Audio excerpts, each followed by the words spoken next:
తెలంగాణ నిజామాబాద్ స్థానిక సంస్థల ఎమ్మెల్సీ కల్వకుంట్ల కవిత గారిపై అనుచిత వ్యాఖ్యలు చేసినటువంటి చింతపండు నవీన్ అలియాస్ తీర్మాల్ మల్లన్న అనే వ్యక్తి మా యొక్క ఆడబిడ్డ అయినటువంటి కవితక్కపై బీసీల కొరకు నీకేం సంబంధం, బీసీలతోటి నీకు ఏం పొత్తు అనే ఒక వినరాని మాటలు అనరాని మాటలు మాట్లాడి మా యొక్క తెలంగాణ ఆడబిడ్డల ఆత్మగౌరవం మీద దెబ్బతీయడం జరిగినది.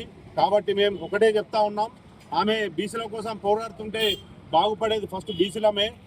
ఈరోజు దేశంలో ఎవరు ఏ పోరాటం చేసినా వారి సొంతం కోసం చేయరు, ప్రజల యోగక్షేమం కోసం, ప్రజల బాగోగుల కోసం చేస్తారు. కాబట్టి కవితక్క కూడా బీసీలు బాగుపడాలా, బీసీలకు 42% రిజర్వేషన్ రావాలనే ఉద్దేశంతో పోరాటం చేస్తున్నారు.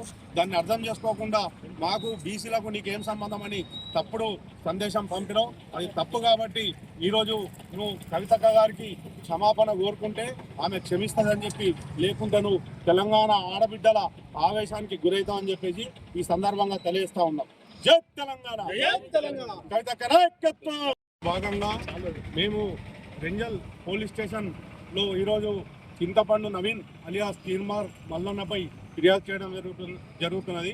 చట్టరీత్యా చర్య తీసుకోవాలని మేము రెంజల్ మండల OC, ST, BC, ST, minority అందరూ బీఆర్ఎస్ నాయకులు అందరి తరఫున మేము కోరుతా ఉన్నాం. జై తెలంగాణ.